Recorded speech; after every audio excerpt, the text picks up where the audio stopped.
We're going to look at how to work with HTML in the Pro version of SpinnerChief.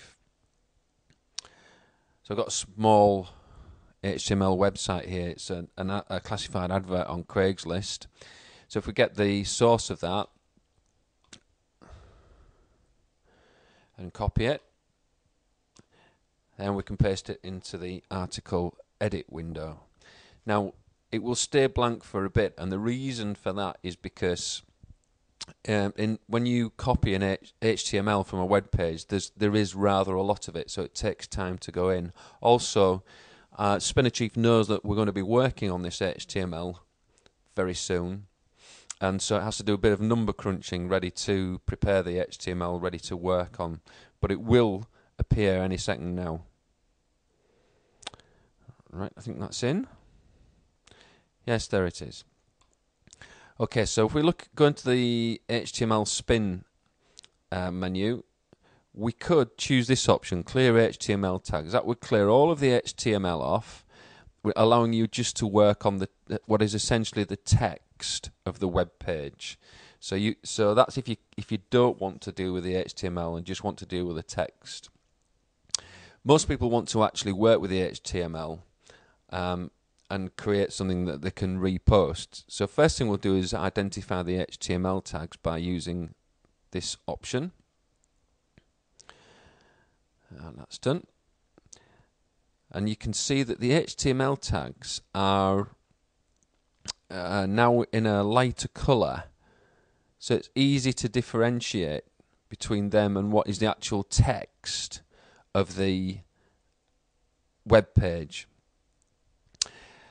Now what I'm going to do is click this option, jump HTML tags when select synonyms. When I do this, that means that when I start tabbing using the tab key, when SpinnerChief sees HTML, it'll jump it all together and just go to the text that is on the web page, the standard text. So if I click tab now, you can see it's gone to the actual text of the web page, and it's gone to the first words that actually have synonyms, great for. So I'll choose ideal for, and then hopefully there's another one, college students, right, university students.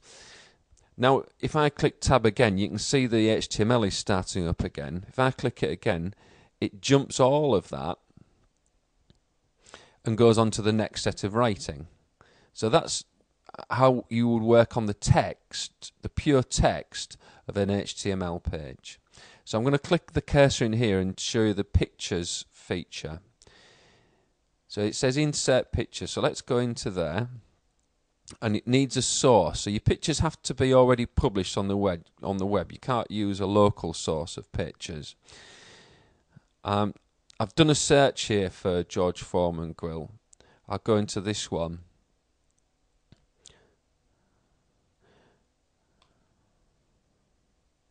Let's hope it's on here somewhere. Here we go. So just get the location of that and copy it. And we can now paste the URL of that image into our interface here.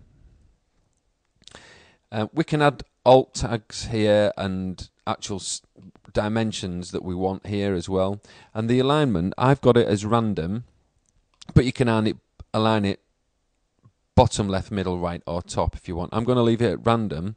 If I just click add new picture, you can see that the alignment is actually in curly brackets in Spintax up here, so it'll align it randomly every time we spin the article. So now if I click insert picture, it'll insert it where we put the cursor, which is here. So straight after the advert, I've now got an image of the George Foreman Grill, and it's going to align it, as you can see here, on a random basis. So let's spin it now and see what happens. I've got protect HTML tags checked because we don't want the HTML spinning. We want something like the web page that we were looking at originally, the Craigslist advertisement, and I've got the still spin brackets in HTML code checked, because if there's anything in the HTML that's in brackets, we do want that spinning because that's a random feature, as we chose random for the image when we inserted it. So if I click OK to that, and it's going to spin 5 versions of the text for us, and the bottom part of the article screen is a browser, so we should see that's the advertisement. There is it, George Foreman Grill, $10. And there is the picture inserted. So you can see how that works. It's inserted it, the picture that we added. It's spun the text of the web page, but it's left the HTML intact. So this is a great way to take HTML and spin the text of it, spin some images, and create multiple blog pages. If you're into autoblogs, it'd be perfect for that. Or just posting the same post to multiple blogs that you have, and keeping them unique by spinning both the text and inserting pictures. It's creating mini web pages, if you like, or mini blog posts with images. So that's how to use the SpinnerChief HTML plugin in SpinnerChief Pro.